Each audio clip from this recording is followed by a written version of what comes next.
So guys, as you saw, we had a leak that maybe this year we will receive 5th generation jets. So let's try to talk about what should you expect from these aircraft when they are added. We're going to start with the F-22. We're going to talk about the performance out of it and everything and dive down a little bit on the aircraft to see how better or how worse would it be. It's obviously not going to be worse than the aircraft that we have in the game. So let's start off. I'm not going to talk about the history behind the aircraft, strictly the performance. So let's start with the stealth capability, because I think stealth is probably one of the main features of these aircraft, isn't it? So it has a very small RCS, radar cross-section. It is estimated to be between 0.001 and 0.002 meters squared. They say it's around the same size of a bumblebee. Does that mean it's completely invisible? No, it doesn't mean that. But it is very much a stealth aircraft. The objective here was to basically have a fighter, or even an interceptor, if you will, that would be able to be inside the range of its weapons without being detected. That was the main idea, guys. Doesn't mean that the aircraft is invisible. It just means that he's gonna have the first shot on the very least, right? How effective this will be, we don't know. They say that the F-117 is around 0.001 meters squared, and it's still detected at more than 40 kilometers in War Thunder. Is it realistic or not? We will never know, but at the same time, it is detectable, right? The F-22 will be like that. So imagine that it will be 10 times more stealthy. We don't know. It's not how things work directly, but it is going to be very stealthy and one of the most stealth aircraft in the game, okay? They use, of course, RAM, radar absorbent paint, these materials, you know. This is a very hard word to say. Of course, uses internal base. It is, you know, the intakes are shaped to be stealth, the intakes of the engines, right? So extremely low IR and radar signatures. Okay, so we already know it's gonna be very stealthy, probably the most stealthy aircraft when it's added, right? But what about sensors? So in the radar, we have the APG-77. This is an IASA radar, so one of the best technologies we have in the game right now already. And it will have, on the very least, more or less 200 kilometers of detection against a fighter-sized target. It can be more. I mean, there are sources that say 240. There are sources that say that it's less. So it's complicated to say. Everything will be classified about this aircraft, but yeah, it's going to be an amazing radar. Don't even need to talk too much about it. IASA, 200 kilometers on the very least, so very good, right? Multiple target capability, of course.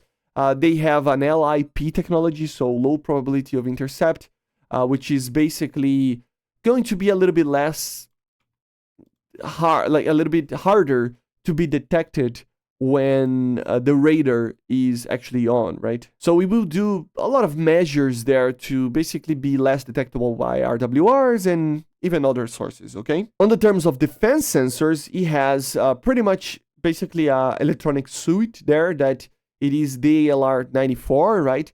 It is a very good, you know, RWR. It has more than, depending on the radar, 400 kilometers of range on the RWR, so of course it is going to be one of the best RWRs in the game. It will have data link and everything with that, and some sources claim that they actually included a MAWS system, a MAWS, right? A missile approach warning system that would be the ALR-56, if I'm not mistaken. The problem is that it is very hard to find information, but they say it does have, most sources claim that it does have a MAWS, okay? And it is going to be IR based, if I'm not mistaken. So it means that it uses infrared to actually detect missiles, right?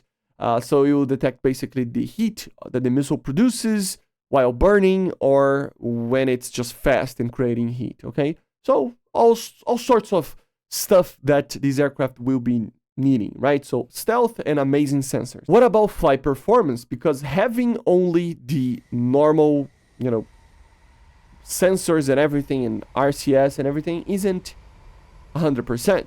So what about flight performance? We're going to talk about some minor stats over here. For example, max speed is around Mach 2.25 or something like that. Super cruise, it can do super cruise at up to Mach 1.8 plus, so it's very fast on the super cruise. Max speed and the lower altitudes, more or less 2,500 probably kilometers per hour, you know. Climb rate around 300 meters per second. I say around, guys, because all of these facts are, you know, classified. So, of course, I don't have the proper numbers over here. But, yeah, service ceiling, of course, 20,000 meters on the very least.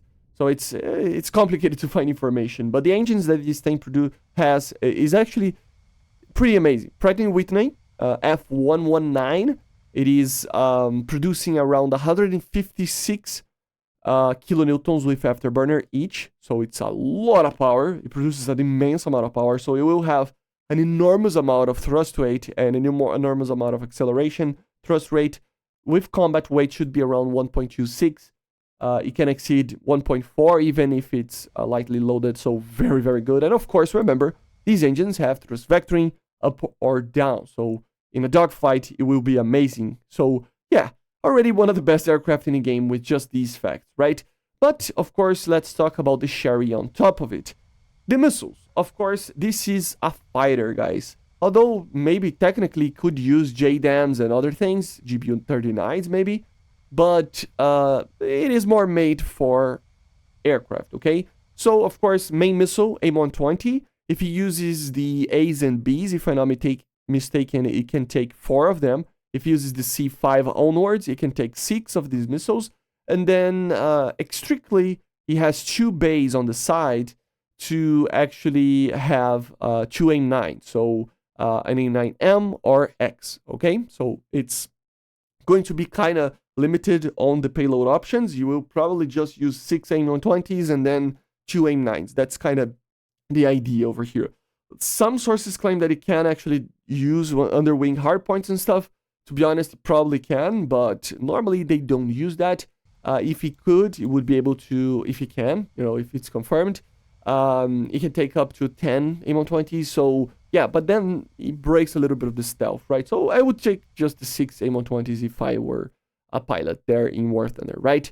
Of course, it has the Vulcan cannon, 480 rounds, and it has basically a stealth maintained gun, right? So it has basically a little door or panel that opens when it needs to fire. The missiles themselves, like I said, normally are the AIM-120C5 onwards, or even the D models, AIM-9Ms or X, JDAMs, and the SDBs, right? The GBU-39. It doesn't have a helmet-mounted display, okay, which is something very interesting. They are doing some tests to include the HMD to be able to do AIM-9X off-board capability, but I don't think it's in service right now. You can correct me if I'm wrong. The idea here was that the aircraft was more made for BVR, and then, you know, it kind of just wasn't really worth it. But now it is, right, to keep the aircraft modern. So they are implementing it. Since we have the HMD on the F4J, for example, with other aircraft like that, I would assume that they might actually add the HMD for the F-22 as well. Probably just for the AIM-9s, but still. Okay, guys, and that's kind of what you should expect. Better performance or similar-ish performance to the top dogs like the Eurofighter and Rafale, having really true stealth, having a radar that will probably be better, on the very least the same as these, as the Rafale radar, I would say, because the copter is a little bit behind, right?